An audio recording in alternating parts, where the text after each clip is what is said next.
Bienvenidos a su podcast Gente en Contexto. Y el día de hoy me encuentro con Irene. Ok, ¿qué venimos a grabar?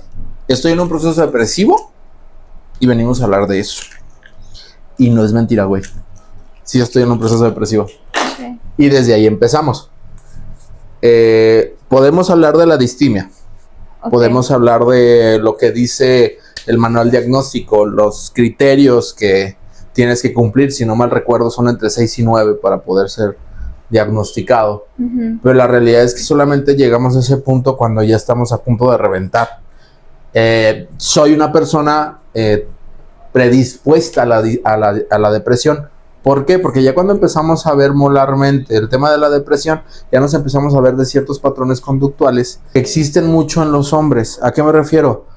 Si volteamos a ver de manera clínica en la depresión, hay mucha sintomatología que es disfuncional para el organismo dentro del sistema, ¿va? Pero cuando volteamos a verlo ya como una parte más natural, como algo que pasa, una de las situaciones que normalmente o que está dentro de los criterios es de tener sensaciones de tristeza muy profunda, por ejemplo, depresivo mayor, durante 2 semanas, la distimia durante un tiempo prolongado. Y cuando volteamos a ver cómo estas investigaciones de parte de las emociones que tienen una funcionalidad de adaptación al ecosistema, nos damos cuenta que la tristeza es una manera que nuestro cuerpo encuentra para encontrar la recuperación de esa energía y la homeostasis. Por eso digo, yo estoy en un proceso depresivo en el aspecto de que vengo de unas semanas donde estuve activo 7 días a la semana, alrededor de 12 a 14 horas diarias, haciendo diferentes actividades, y llegó un punto donde he aprendido a distinguir esta parte de ya voy para allá. Ya voy a esa parte de la irritabilidad, ya voy a esa parte de no querer hacer nada, empezaba ya a procrastinar. Situaciones muy sencillas me costaban demasiado trabajo hacerlas o ejecutarlas.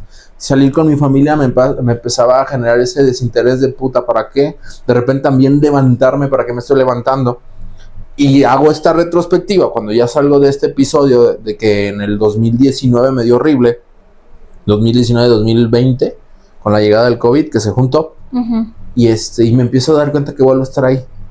Y que mucho de lo que me ayudó a salir ahí, y que suena paradójico, fue descansar. O sea, permitirme descansar, pero vuelvo otra vez a lo mismo. De repente la patologización de eventos naturales está muy al orden del día. Quien está triste no es funcional. Y si no eres funcional, no sirves para el contexto, no sirves para el capitalismo, que ya me pongo como bien chairo. Y por eso es de que te fuerzan a seguir adelante a pesar de tu tristeza. Por eso cuando me hacías la pregunta fuera de cámara de qué está pasando, es como esta diferencia muy clara de que al mexicano promedio no puede vivir un episodio depresivo mayor. No puede. ¿Por qué? Deja de comer. Échate 2 semanas tirado en tu cama sin hacer nada. No puedes. No, porque está acostumbrado siempre a estar activo, a estar haciendo algo.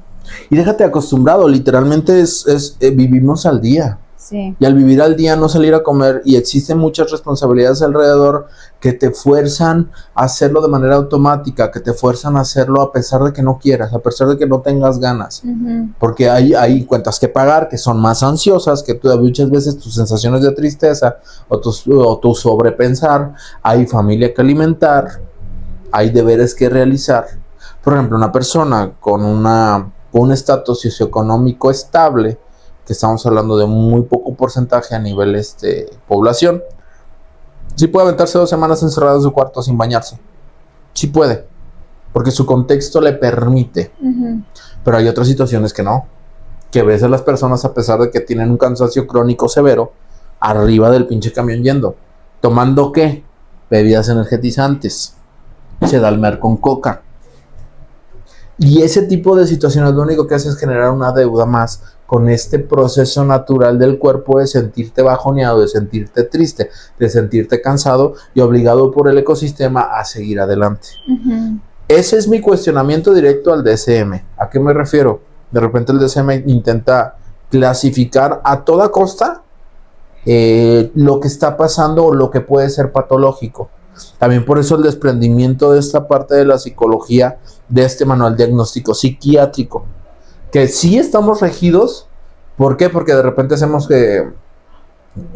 intervenciones interdisciplinarias, ¿no?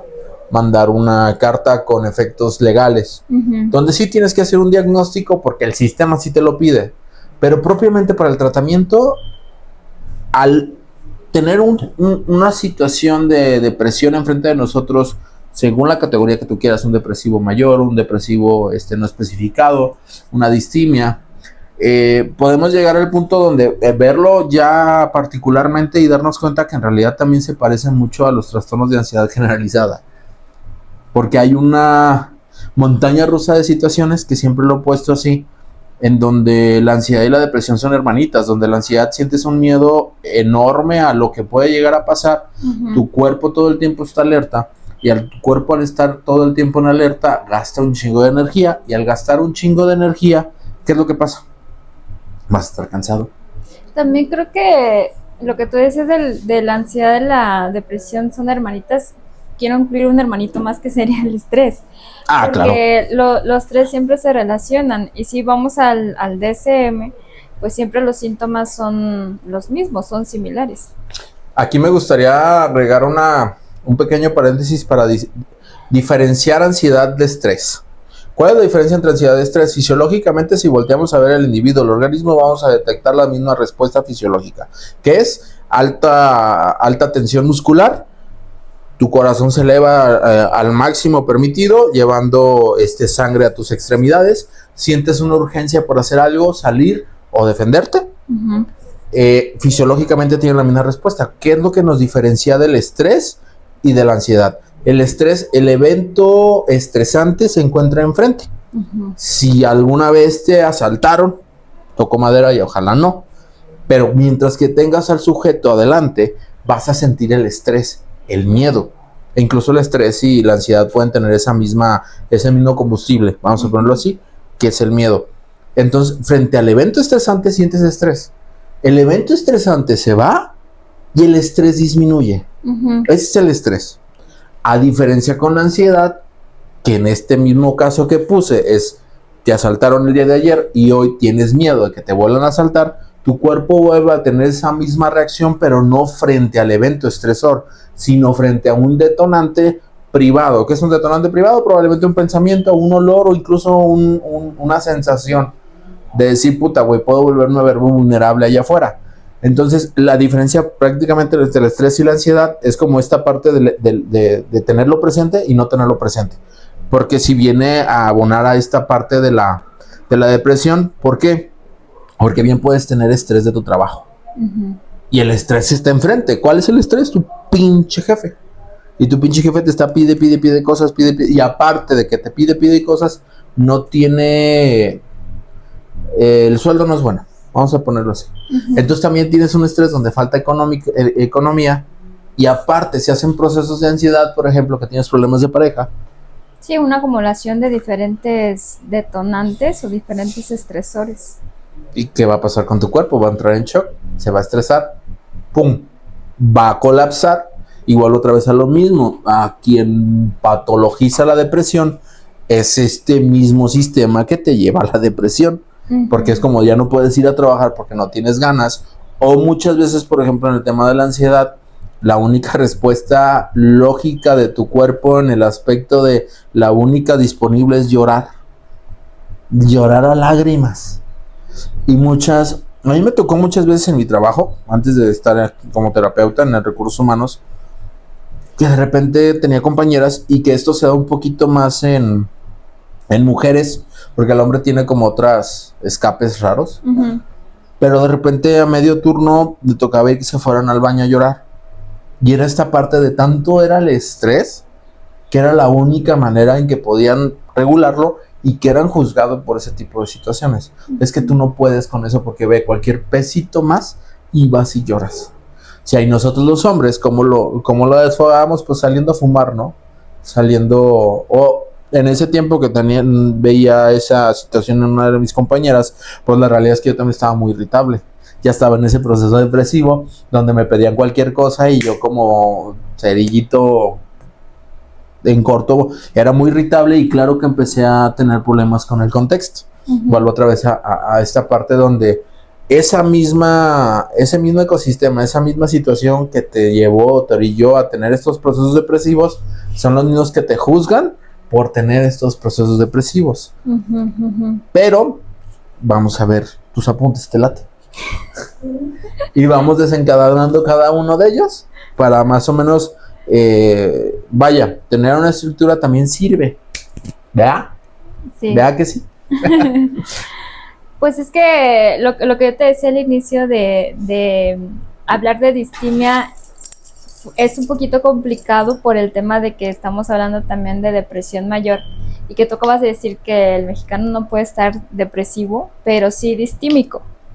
¿Y por qué? Por lo que tú mencionabas, ¿no? De que no nos podemos permitir estar pues en cama por mucho tiempo, a diferencia en Corea, ¿no? Que muchos se han suicidado por el tema de la depresión, que porque ya llegan a una acumulación de varias cargas emocionales que llegan a ese punto. Y que irónicamente dentro del cuadro de depresivo dicen que solamente hay ideaciones, porque en teoría para este manual diagnóstico el acto del suicidio se da en un episodio maníaco. Pero volvemos otra vez al punto de... Otra de las cosas que a mí que me gustaría hablar del tema de la distimia es que de repente creemos que es, o que le dicen depresión persistente.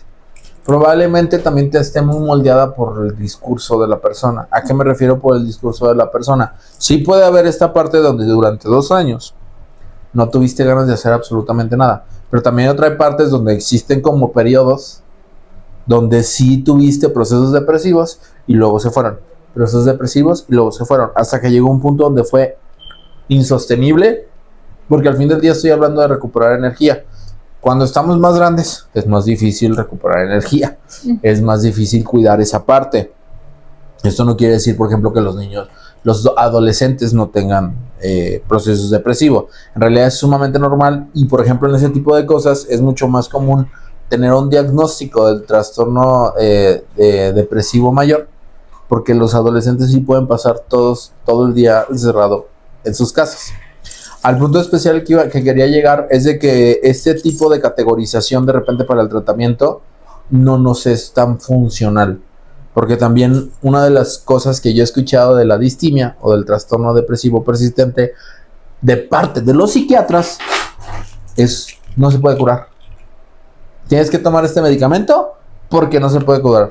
Te ha durado tanto tiempo que no se puede curar, cuando en realidad, claro que se puede curar. Lo único que necesitamos es hacernos conscientes de que muchas veces lo que necesitamos empezar a hacer cosas que nos agraden a nosotros, necesitamos empezar a descansar, necesitamos empezar a hacer hábitos saludables, empezar como esta transformación de hábitos que es bien complicada. ¿Ibas a decir algo? Sí, yo creo que lo que tú mencionabas de los psiquiatras que mencionan de que no tiene cura, es porque la persona a veces lo llega a normalizar tanto tiempo que para el paciente es difícil salir de ahí. Lo que tú decías de crear hábitos más saludables es complicado para la persona porque está acostumbrado a siempre estar triste, siempre no comer tan bien, no dormir tan bien, siempre estar irritado. Entonces es normal y por eso se tiende a verse complicado de solucionar. Pero, por ejemplo, algo que me gusta mucho de activación conductual es parte de su modelo, trae lo que es la ley de igualación, que ahí es cuando yo me empecé a dar cuenta que ya estaba en ese proceso depresivo. ¿A qué me refiero? La ley de igualación es que el hábito saludable tiene la misma ganancia o el mismo esfuerzo para el organismo que el no hacer nada o que el quedarse en su cama. Por ejemplo, ¿qué es lo que pasaba conmigo? ¿O qué es lo que sigue pasando conmigo? No he pasado, estoy trabajando, pero era de repente estar en la sala sin hacer absolutamente nada a la 1 de la mañana, en el puto celular, porque tenía hueva de pararme para irme a dormir. Era como de puta, güey, ya, estoy tranquilo, güey. Y scrolleando. ¿Por qué? Porque para mí era igual más bien era mucho más desgastante pararme de la sala a mi cuarto a dormir. Y al día siguiente, ¿qué pasaba? Me dormía a la 1, 2 de la mañana.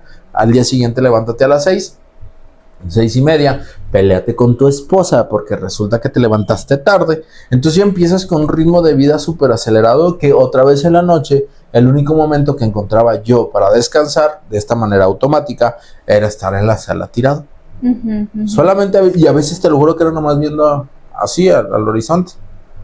Cuando empiezo a notarme así, digo, en este punto en específico, el forzarme a hacer conductas diferentes me ayuda o me ha estado ayudando como a poder salir de este procesito que ya lleva avanzado.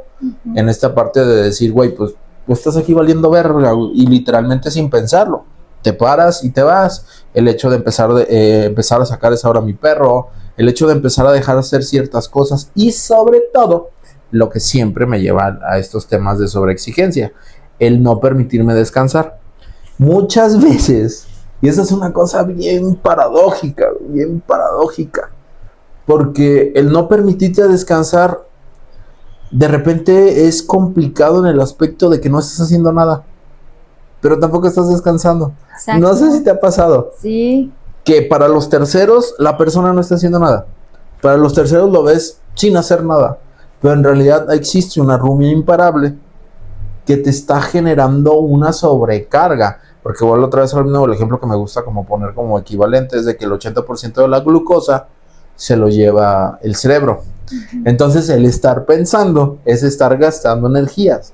Sí, y a lo mejor no estás cansado físicamente, pero sí estás cansado mentalmente por todo lo que, si tú decías que antes estabas sobrecargado de mucho trabajo, pues llegas a un punto de bajón, digamos, y ahí es donde comienzas a sobrepensar de que estoy cansado, tengo mucho trabajo, tengo muchos pendientes, el calor, el tráfico, entonces todo se acumula. Y que de cierta manera dentro de este proceso que también humanizar a los psicólogos, que si lo vivimos, es a veces no le encuentras razón. Sí. Es como de por qué chingados me siento tan perreado. Sí. Lo que me pasaba la semana pasada. De que la semana pasada yo me sentía de la chingada y no entendía por qué. Ya cuando lo vimos, es que tuviste un chingo de consultas y es como de, ni siquiera había notado que para mí fue una semana mala. Pero aún así existía como sobreexigencia de tienes que dar más. Sí. Y llega un punto donde te quebras. Y de nuevo, otra vez, tú también al intentar evitar el juicio de las demás personas, te sobreexiges para evitarte que las demás personas te señalen. Y no hay mayor, siempre lo he dicho, no hay persona más invalidante que tú misma hacia ti.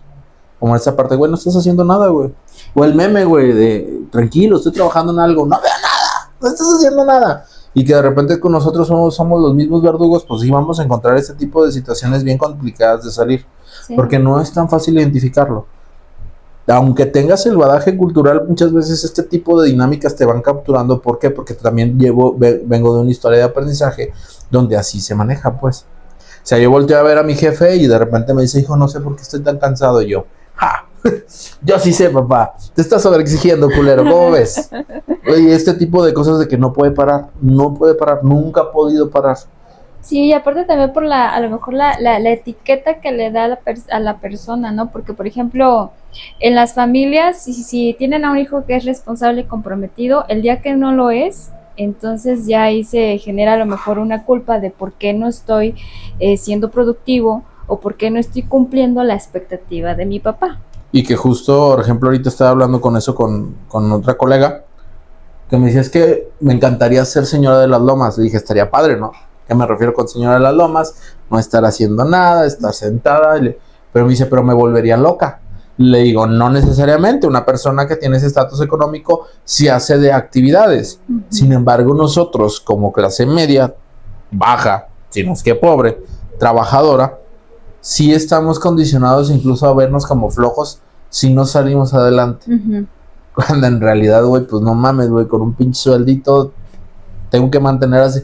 Y que a mí, por ejemplo, cuando trabajaba en recursos humanos, a mí me sorprendía muchas veces esa parte de, tenía almacenistas que trabajaban de 12 a 14 horas diarias de lunes a sábado, uh-huh, y que se andaban llegando 12,000 pesos mensuales. Ajá, somos de, güey, ya te estás chingando de lunes a porque metían horas extras, doblaban toda esta parte, porque en realidad su sueldo era menor. Y era como de, o sea, sí, güey, no puedes salir adelante, pero también tiene que ver demasiado el sistema. Uh-huh. Tiene que ver demasiado la manera en que se configura la parte laboral para para operar, no encontré otra palabra más coloquial, para seguir funcionando, pues, porque también se nos vende una idea de que esto tiene que tener ganancia y para tener ganancia tengo que bajarte tu sueldo. Y todo esto pues inherentemente afecta para que tengamos un cuadro depresivo y que de repente vuelvo. Es mucho más fácil para el sistema catalogarte, darte unas pastillitas que tú mismo vas a estar pagando, lo cual te está obligando incluso a llegar a trabajar, pues. Porque si no pago, no voy a tener para mis antidepresivos. Y si no tengo mis antidepresivos, me voy a sentir mal otra vez. Y que podemos empezar a hablar de la falacia de los fármacos depresivos. No sé si lo habías oído. De que a veces no sirven, funcionan. Hay metaanálisis que no jalan, que son placebos. Sí. Que mucho de lo que está incluido dentro de estos estudios o metaanálisis tiene que ver con el aspecto de cómo se persigue a la persona a partir del medicamento. Como ya está haciendo algo para ella, porque también entender que muchas de las reglas verbales que tenemos que nos llevan a un episodio depresivo tiene que ver con el hecho de hacer algo diferente o de invertir algo diferente o incluso de voltear a verte a ti misma o a ti mismo como la prioridad. Que cuando te vas no te ha pasado, pero muchas veces en los cuadros depresivos, cuando escuchas en la primera sesión es como de, oye, quiero que me cures, ¿ok? Platiquemos. Y dentro de la plática es que mi pareja ve un problema en mí porque ya no le entrego todo lo que quería.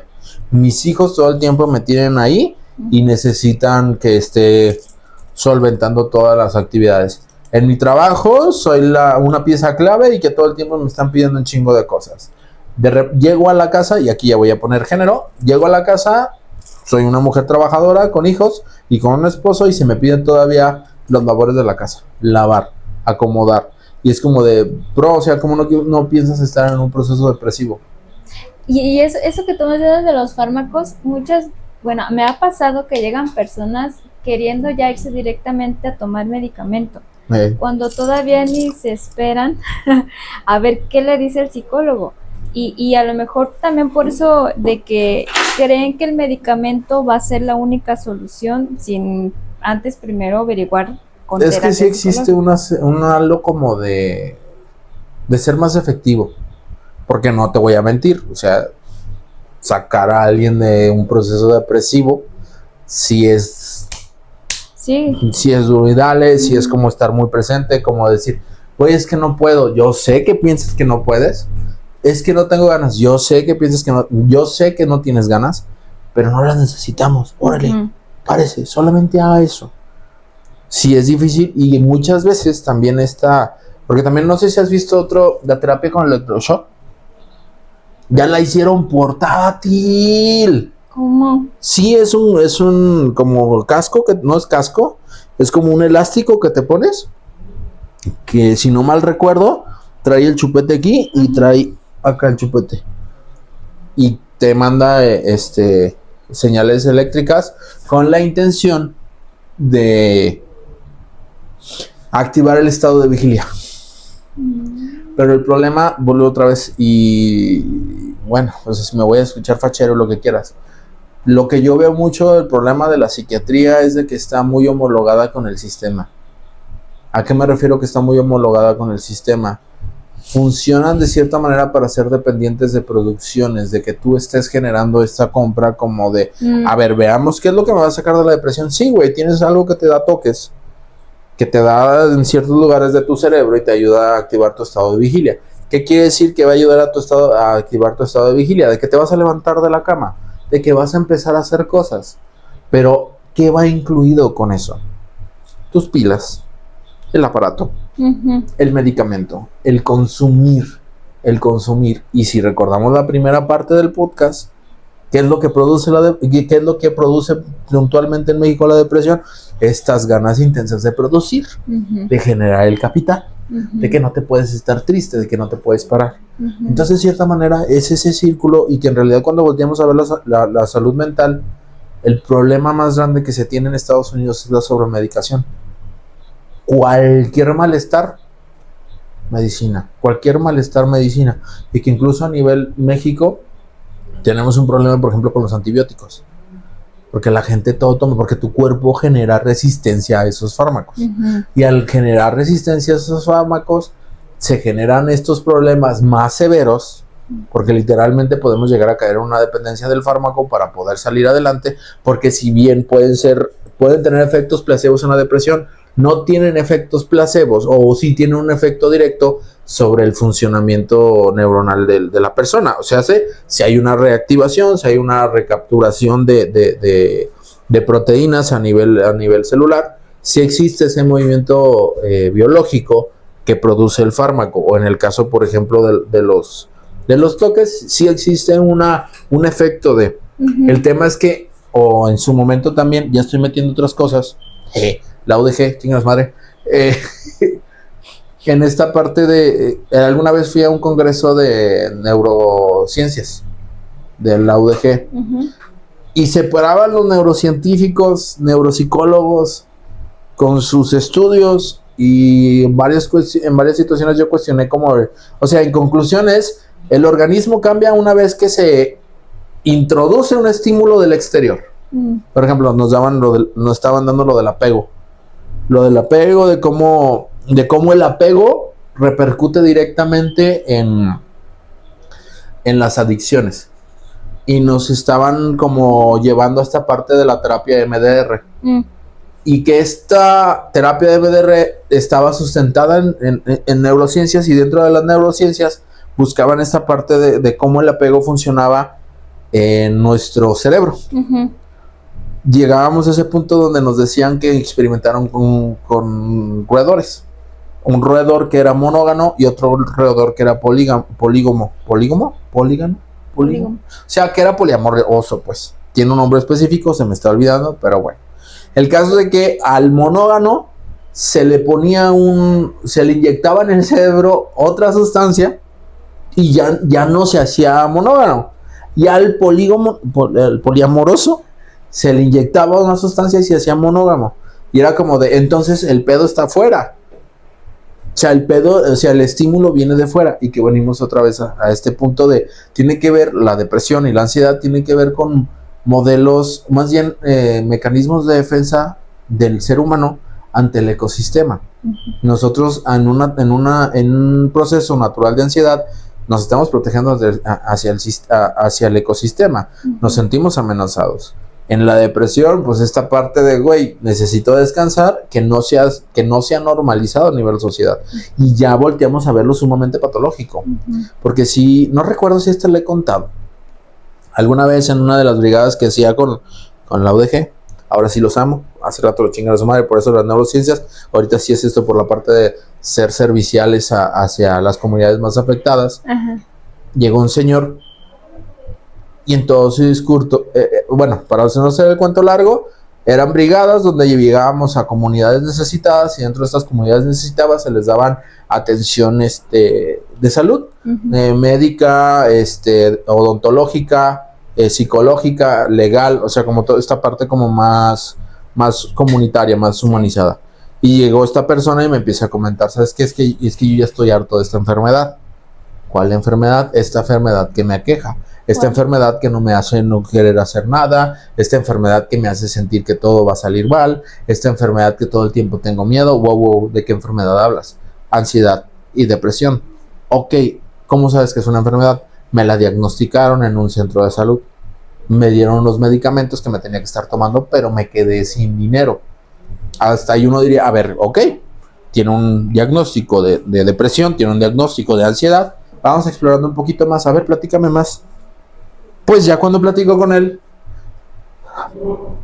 señor de Oaxaca, en la barca, con su familia, una esposa, 2 hijos, en búsqueda de un tercer hijo que llegaron y se lo arrebataron. Wow. La persona con la que estaba platicando en ese momento estaba sintiendo un ataque de ansiedad. Dije, te veo inquieto. Es que sí, es que esta enfermedad que te digo que quiero que me quites. ¿Cuál? La que estoy sintiendo ahorita. ¿Cuál estás sintiendo? Ok, llegamos al punto de estar sufriendo un ataque de ansiedad. Sí, eso es lo que me está impidiendo a mí poner a mi familia a salvo. A ver, ¿dónde están tus hijos? Aquí afuera. ¿Los ves? No. ¿No será que tienes miedo de que te vuelvan a vulnerar como te vulneraron anteriormente? Y nomás se me quedó viendo, mira, ven. Nos paramos enfrente, no me acuerdo qué servicio estaban recibiendo. ¿Qué pasó? Me siento más tranquilo. No es una enfermedad, carnal. Lo que tú tienes no es una enfermedad. Claro que vas a sentir ansiedad todo el perro día, porque ahorita vienes desde Oaxaca, iba creo que a Tijuana, caminando. Ay, no. Con su familia, sin un lugar para dormir, buscando a su hijo que probablemente, ese dato no me lo dijo, pero yo lo intuí, probablemente se lo llevó el crimen organizado. Claro que vas a tener ansiedad. ¿Y qué va a pasar al día siguiente cuando logres encontrar un lugar para dormir? Claro que no te vas a poder parar. Y claro que enfrente de un psiquiatra que solamente se encarga de llenar palomitas en un... O que incluso ni psiquiatra, te digo que me he encontrado con ciertos casos donde dicen que solamente que médicos familiares con esta parte del nepotismo están en el SALME o están dando consulta psiquiátrica. Un check de decir, pues el compa tiene activación fisiológica, tiene miedo y tiene, aparte no tiene ganas de hacer las cosas, tiene profundos sentimientos de tristeza. Claro, tienes depresión y ansiedad, carnal. Porque no tienen contexto. Porque no se dan cuenta que en realidad el medicamento, o que muchas veces también el medicamento no se ha tocado, que llegan consultantes y dicen, güey, me tomé 2 de clonazepam y no pude dormir. Cuando 2 es una cantidad exagerada. Yo tengo una paciente que llegó y me dijo que tomaba clonazepam como paracetamol. Y entonces preguntas, ¿entonces por qué no está funcionando? Porque resulta que el organismo se siente tan en peligro que ni siquiera el fármaco logra calmarla. Sí. ¿Por qué? Porque también entender que muchas veces la primera vez que tomaste el fármaco probablemente te tumbó. Te tumbó, pero las cosas vulnerantes no dejaron de pasar. Entonces el organismo, al querer adaptarse al ecosistema, pues claro que se va a adaptar a esa nueva sustancia y claro que no le va a hacer nada. Por eso se vuelven dependientes, porque al igual se convierte como esa droga, nada más ayuda en ese momento, pero realmente lo que hay dentro sigue igual. O el problema, per se el problema, porque de repente es como de, pues que me tomó o por ejemplo la otra vez también tenía una consultante que me dice, es que Marcos, por más que intento los ejercicios que tú me dices de meditación, no me relajo. Wow, espérate, la meditación no es para relajarte. ¿Cómo que no es para relajarte? No. La meditación es para que te des cuenta que te regreses al presente. Si tu presente no es tranquilo, no te vas a relajar. No te vas a relajar. La intención es vivir en el presente y resolver lo que en realidad está generando estos procesos que traen una sintomatología que no es agradable para ti. Porque también, paradójicamente, en el tema de la depresión, el aceptar tu contexto como lo que es y cambiar solo y exclusivamente lo que puedes cambiar, va a hacer que estos procesos depresivos no desaparezcan, sino que no sufran. Por ejemplo, el hecho de que yo haya aceptado la semana pasada, se me hace que sí ando en un pinche proceso depresivo. De ahorita ando más tranquilo, porque he logrado incorporar ahorita pequeñas conductas que digo, tengo que hacer esto ya, así chiquito. Acomodar porque también tengo un chingo de expedientes ahí que no he acomodado. 1, en su carpeta. Ya, güey. Porque mucho de la solución con la depresión tiene que ver con la activación conductual. Mucho de la solución con la ansiedad tiene que ver con la activación conductual. Hacer las cosas a pesar de que no tengas ganas. Hacer de una tarea compleja, hacer micro tareas. Chiquitas. Chiquitas. Sí, pero igual como tú dices, al menos el saberlo, creo que sería la primera herramienta para buscar esa solución, porque muchas veces llegan y no saben ni qué tienen, y a lo mejor y los que nos pueden estar viendo, los que nos ven en TikTok, se sienten identificados, y con eso digamos que ayuda un poquito a saber qué está pasando con ellos y los relaja, porque a veces no saben qué tienen y eso les provoca más ansiedad. Y las crean la paradoja. Y también entender, psicoanalistas, yo vengo a tirar desde el otro día, que solamente el saber no ayuda. Porque, y también entender que las relaciones que se tienen que hacer son necesariamente reales. Porque, por ejemplo, el psicoanalista o de repente también el gestáltico te puede decir, es que es tu niño interior. ¿Cuál puto niño interior? O es tu inconsciente que no te está dejando salir adelante. Güey, ¿dónde está? ¿Qué hago con él? Sino encontrar las relaciones causales exactas que está manteniendo la persona dentro de este hueco, de este hoyo llamado depresión. Claro. En el aspecto de tal vez la sobreexigencia de tu ecosistema, tal vez la sobreexigencia de tu rumia, tal vez la falta de lugar donde descansar. No tiene nada que ver con tu niño, con tus heridas, con tu pinche lenguaje del amor, no sé qué chingados tanto. En el aspecto de tener la responsabilidad de saber que una depresión, a pesar de que en las nuevas conceptualizaciones no es una enfermedad, no quiere decir que no se tenga que tratar con la misma rigurosidad o no se tenga que atender con la misma calidad. Sí. Y que muchas veces tendemos a generar como esta parte de, o lo que se dice mucho de los psicólogos, es que contigo ningún consultante se va a morir. Pues pasa, carnal. Pasa. Sí es cierto, un consultante no ha explotado de emociones, pero sí ha pasado que una negligencia te puede llevar a tener una situación bastante complicada. Tomar la responsabilidad adecuada como terapeuta para dar las indicaciones adecuadas. El decir no sé, no pasa nada. Como terapeutas de repente nos vamos a encontrar con casos que digamos, verga, ¿para dónde? Pues es normal, la intención, y que incluso le pasa a todos, quien te diga que no, te está mintiendo, médicos, abogados, el abogado más chingón, se vio en ese punto de no sabía qué hacer. ¿Cómo lo solucionó? Es otra cosa, porque yo como terapeuta puedo decir, ¿sabes qué? No sé, te derivo, no sé, investigo, o tomar la ruta de la negligencia, quererte encuadrar en unos criterios y responsabilizar a la persona. No sé qué piensas. Sí, pero sobre todo bueno, nosotros como psicólogos, el ser honestos, ¿no? Que realmente si podemos con este caso apoyarle, y si no, pues sí derivar o ponte a investigar, no seas huevón. Sí. Es el té. Me dio energía así, por eso ando así. Pero me gustaría con eso cerrar. No sé tú. ¿Y tú qué le echaste a esta madre? Pues las intervenciones, que por ejemplo la terapia cognitivo-conductual es la que pudiera apoyar. ¿Te digo algo feo? Se va a escuchar muy feo, pero es real. El libro de cognitivo-conductual de Beck, la mitad es activación conductual. Y en las primeras páginas te dice que no puedes tener una reestructuración cognitiva sin primero tener una activación conductual. ¿A dónde quiero llegar con esto? Pues resulta que la activación conductual en realidad es la que funciona. Bueno, es la que tiene más evidencia con el tema de la depresión, porque el cognitivo-conductual sí funciona en el aspecto de podemos encontrar esta reestructuración. Al punto específico que quiero llegar es que en la depresión muchas veces se le complejiza esta parte de ser una situación muy complicada, cuando en realidad lo que necesitamos hacer es hacer cosas que nos agraden, aunque vayan en contra del contexto. Esa es una. Otra, esta parte de hacer microtareas que nos permitan activarnos y motivarnos. Y otra de las situaciones son las motivaciones. ¿Qué es una motivación? Esa sensación de querer volver a repetir el éxito. No antes de decir, quiero estar motivado para hacer esto. No, lo tienes que hacer, y una vez que terminas la tarea te motivas para hacerlo la siguiente vez. Hoy ando medio peleonero, perdón Irene, pero pues así lo veo yo. Está bien. Está bien, hijo de tu pinche madre. No, pues sí, yo con pacientes que tienen este tipo de situaciones, trabajo con haz un logro, una meta por día. Exacto. Y eso te va a ayudar a, bueno, ya que cumpliste una, vamos a ir aumentando otra meta, y así hasta que tú te sientas suficiente, porque a veces hay insuficiencia, te sientes que no puedes, que no rindes. Entonces eso ayuda a que te sientas suficiente, a que te sientas un poquito más productivo, y ayuda a tu motivación a crear más actividades. Deberíamos hacer un podcast solamente de esa palabra, suficiencia.